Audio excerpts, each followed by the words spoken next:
if we look back to when MicroStrategy began this journey, which was around August of 2020, and we look at the performance of all major asset classes since that time period, Bitcoin's up about 140%. The S&P index is up maybe 25%. The NASDAQ is up in the teens, actually maybe even less. Gold is like a plus 1%. Silver's been down, it's lost money, and bonds have lost even more.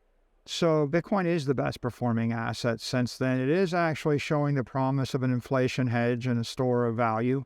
It has achieved that kind of performance in a volatile fashion, but even on a Sharpe ratio basis, it's outperforming alternatives. And I guess the best alternative right now is really the S&P index, which requires that you take equity risk.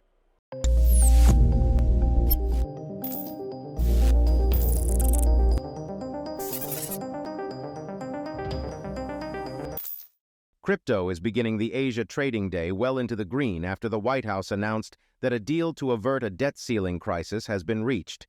Bitcoin is starting the Asia trading day up 5% to $28,249, while Ether is up 4.9% to $1,917.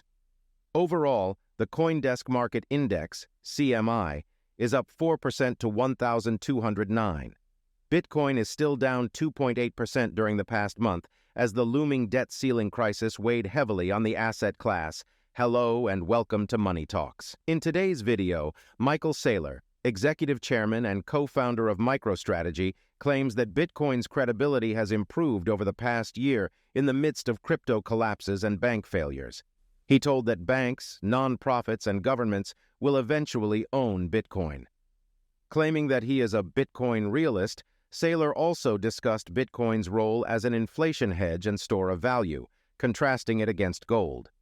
I think the regulators are of the opinion that they don't want billions of dollars of U.S. currency to circulate in dark pools in such a way that they evade the controls of the banking system, the KYC, the AML controls, and they don't want to be used for sanctions evasion. And for that reason, stable coins are a problem for them, and I don't think they're going to change their view.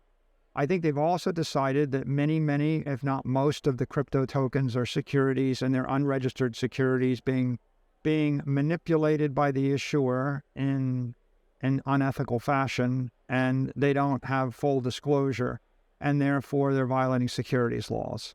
And I think their opinion of those two things has strengthened in the past 12 months.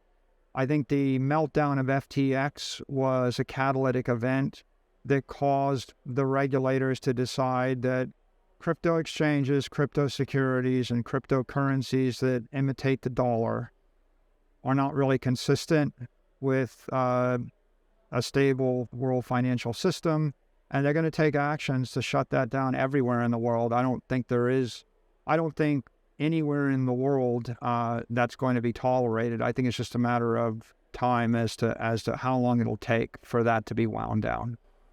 Bitcoin found support around $25K and consolidated for about 2 weeks before rallying today. Joe DePasquale, CEO of crypto fund manager BitBull Capital, wrote in an email, "Whether this move continues till $30K remains to be seen, but we expect the market leader to test that key resistance once again in the near term." DePasquale added, "On the flip side, the range between $22K and $25K is acting as a reliable support for bulls." House Speaker Kevin McCarthy told reporters over the weekend that there's still work to be done on the bill, anticipating its completion by Sunday and a vote by Wednesday. Meanwhile, President Biden said the deal is an important step forward in a statement, calling it a compromise. My conviction today and my comfort in confidence today is stronger than it was in August of 2020. It's gotten progressively stronger each year. And so I don't see anything that's a threat on the horizon at this point. But let me be clear with one other point, which is we're a publicly traded company, and our job is to execute a business strategy with transparency and integrity. Yeah.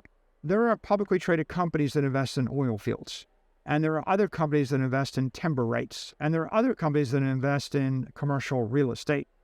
If you're an investor and you want timber exposure, you want the company that's investing in timber rights to do that thing. And if you hate timber and you want to short it, you're going to short that company's stock. And if you love timber, you're going to go long the stock.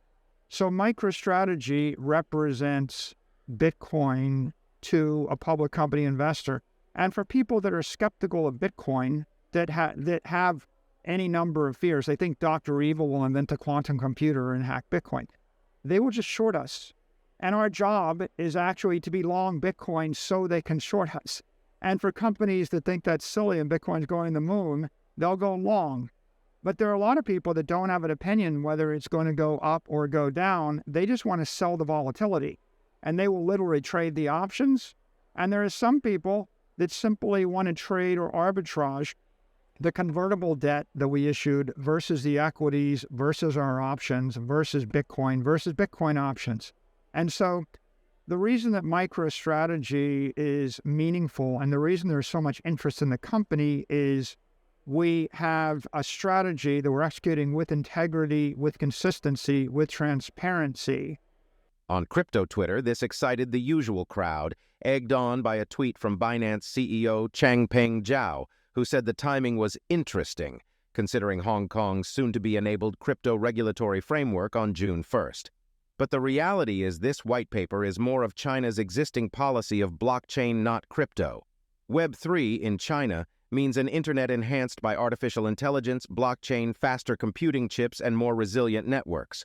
The return for our shareholders since we adopted the Bitcoin strategy is it was like 150%. It was higher than the return on the Bitcoin itself. So our corporate stock actually has tracked with some volatility the Bitcoin performance, and sometimes in some periods we actually perform better than Bitcoin. So we've delivered shareholder returns in excess of NASDAQ, in excess of every big tech stock, in excess of every asset class, in excess of every enterprise software competitor, in excess of the S&P. So Bitcoin's done what it needs to do, and our company is fine. And as for where does it need to be, I think the key here is we're a levered Bitcoin play, but about $2 billion of the money we used to buy the Bitcoin was effectively equity. And about $2.2 billion was a debt instrument, although most of that is convertible debt, so it's convertible to equity. So only $500 million of the Bitcoin purchases were with actual debt, corporate debt or senior secured debt. And the company has generated positive cash flow, and it has Bitcoin assets far in excess of any of the debt instruments we have outstanding. So Bitcoin, I expect, will just continue to go up forever. It will go up forever with volatility. It's on a bull run now. It'll charge forth until it gets to some point. There'll be a contraction and a drawdown, and it will continue. We will just continue to acquire and hold Bitcoin. We'll do it with cash flows. That's accretive. We'll do it occasionally with debt if we like the debt markets. Right now, the debt markets aren't particularly amenable to corporate offerings. At one point, you could issue $1 billion of debt at 0% interest. That was much more amenable. So when debt markets are open, we'll use debt. When equity markets are accretive, and it makes sense to sell equity because it's accretive to sell the equity and buy the Bitcoin, we'll do that. When neither of them are accretive, we'll just use cash flows. And if we don't have cash, we'll just wait, because Bitcoin itself is the most thermodynamically sound asset, which means if we just wait for all the fiat currencies of the world to inflate, as the world issues more dollars, pesos, bolivars, and euros, and yen, and won, it stands to reason that the price of Bitcoin measured in those units of account is just going to continue to appreciate to our benefit, the benefit of our shareholders. So, is it a good time to invest in Bitcoin, and what's your prediction for Bitcoin in 2023? Tell us in the comments. Also, don't forget to like and subscribe. See you soon with the next video. Thank you so much for watching.